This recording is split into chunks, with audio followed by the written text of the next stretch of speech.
It would not be wrong to say that Yuri on Ice is one of the more popular anime shows from last season, heck, from last year. And while I am not one to outright believe that popular equals good, the series does do quite a few things right, which has led to a myriad of praise from various corners of the anime fandom. Its take on relationships and the development of its main characters deserve high praise. And it's gotten it, even from me. But as with every show that exists, I can see that it is not perfect. However, when such shows air, I also find that any critique runs the risk of getting crucified online. But as some of you may know, that's not something that bothers me all that much. Yuri on Ice is not the pinnacle of perfection that some people and the results of the Crunchyroll Anime Awards for 2016 would have you believe. It is good, I'm not going to dispute that, but it is a series with some major flaws that I think too many people tend to gloss over. This is a series that portrayed its lead characters extremely well, but did it at the cost of almost all else. Secondary characters in this show get introduced and discarded faster than you can say, "Holy shit, they kissed!" The stories of those characters are on the back burner almost the whole show, even when there is an opportunity to let them shine and not just get railroaded to fit the narrative in this tournament anime. It actually is a tournament anime, by the by. I know that the romance is a big part of it, but the show does rely heavily on the narrative tropes that the sports genre is known for, so you need to keep that in mind. Also, if you ignore the sport and not give reasons for the audience to enjoy the sport on its own, it's much harder for me to care about something that the main characters care so much about. So, ladies, gentlemen, and others, my name is Arcada, and today, on Glass Reflection, a look into what Yuri on Ice did wrong. Let's jam. Let's start with the show's characters, not the main characters who get plenty of screen time and development, but rather the secondary characters who do not. Yuri on Ice did its best to showcase what an actual trip through skating competitions are like. But to do that, we end up getting introduced to a large cast of characters, but only 12 episodes of show. So what we have is a bunch of secondary characters who, by the end of it all, we don't really care about. No, seriously, you remember this kid? They made a big deal about him being one of the more prominent skaters in Japan. They hype him up, but then Yuri beats him and we never see him again, barring a scene of him cheering back home for Yuri in the finals. Speaking of, what about the finals? Half of the characters there only get a paltry amount of screen time to inform us what they are on about. We don't get enough time to truly know why they are passionate about the sport and who they are as people. Like, it's been a few weeks now since the show ended, and I don't even remember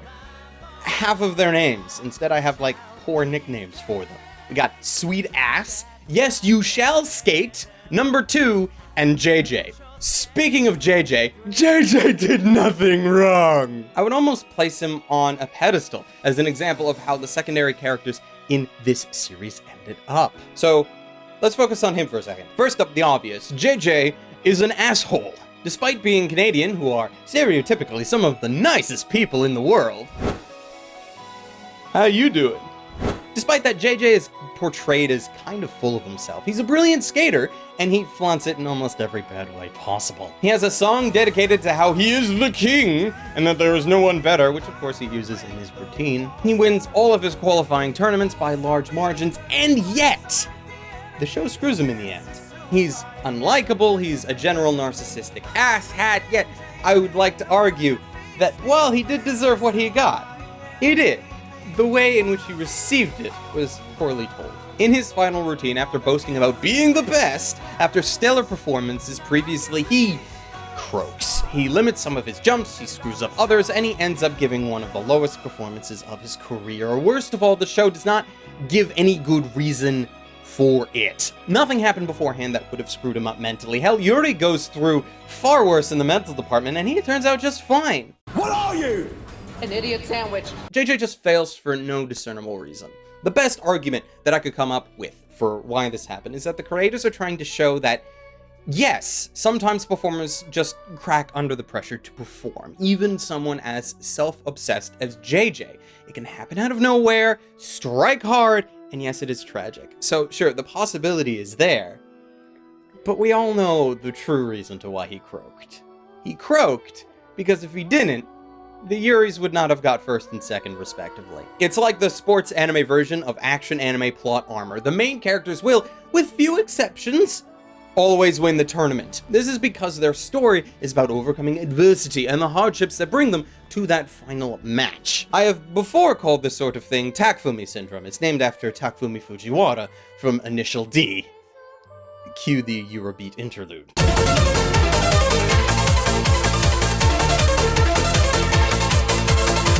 Takufumi's sport is street racing, and as the main character, he never loses.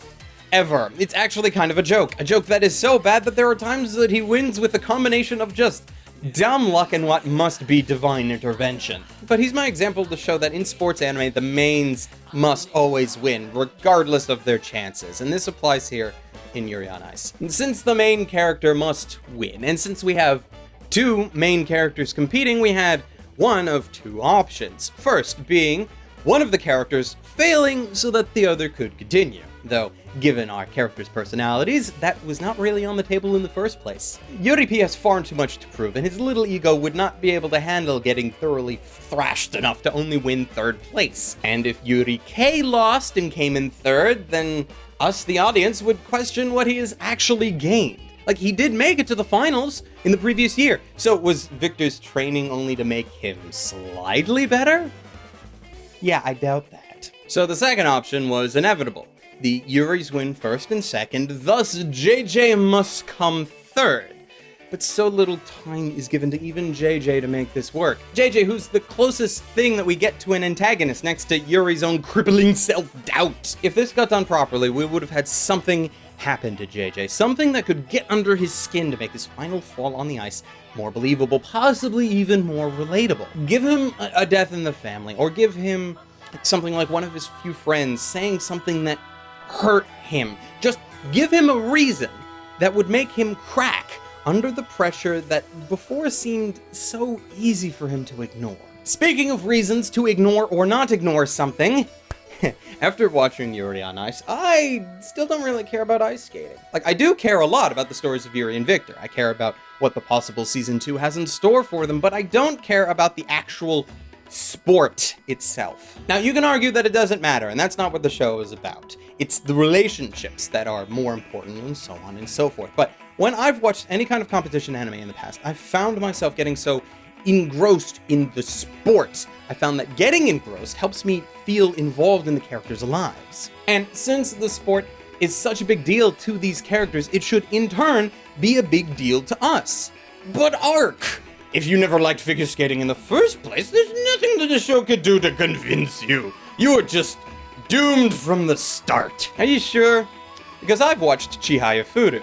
Because of which, if I finally get the time to learn Japanese, you best know that I am going to be memorizing the fuck out of those karate poems. Karate is a competitive game that has no business being as entertaining as it is on that show. Quite honestly, I doubt I would ever want to actually watch real-life karate being played in real life, but Chihaya Furu was able to surpass all of that and make spectating that game interesting. Yuri on Ice doesn't do any of that. It never uses skating to show us why we should like skating, like Chihaya does with karate. You could remove 70% of the skating portions from this show, and I doubt that it would make much of a difference on the romantic plot. There are times when the skating just kind of feels like it's there. Like the plot realized we were promised a journey for Yuri to get all the way back to the Nationals, and then realized that there's a lot of skating that needs to happen between now and then. So it's like, well, we got all this skating, so here you go. Most of which is just the same few routines over and over and over with little explanation to the differences between each performance, and I know that that's how real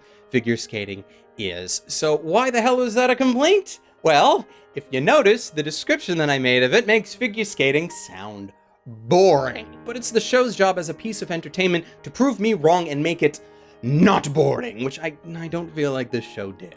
Sports anime usually just get to me. I watch them, and then sports that would otherwise just bore me excite me endlessly. Chihaya made me excited about karate. Bamboo Blade did the same with kendo. Haikyuu with volleyball. Hell, I haven't watched Big Wind-Up, Cross Game, or Ace of Diamond, but I'm willing to bet that they could get me excited about one of the most boring mainstream sports in existence. Being baseball. Here, though, I can say that nothing happened to make me care about figure skating. nothing. It also didn't help that my least favorite part of the show was the was the poor 3D skating in the middle episodes. These moments just looked so terrible. Like in the middle of the show, the ball just dropped. I have heard stories of the rushed production of the show during that time. To attempt to beautifully animate as much skating as the show had was certainly ambitious, but under the circumstances, it is telling what moments got less time dedicated to them. Really though, I think that figure skating just has several handicaps to it that the writers never tried to address, and instead they put a lot more of their focus on the characters and developing them, which did work. It's just kind of depressing that this sport got sidelined. All of these negative factors are just sad, considering the wonderful animation that we see elsewhere in this series, the wonderful relationships that we see in this series, the wonderful characters that we see in this series. Yet you should watch the show if you have the time, but it is by no means perfect. Perhaps the season 2 will change that. I don't know. We'll have to see. I hope it does, but that's for the future. That's for the future. And this has been me, Arcada, from Glass Reflection. Thank you for watching. I hope you've enjoyed, and I'd also like to thank all of my patrons, including Joshua Garcia, Calhoun Boy, Victor Ekmark, Nikolai Gray, and Siri Yamako, without whom I would not be able to produce these videos to the same extent that I would like. And until next time, ladies, gentlemen, and others, stay frosty.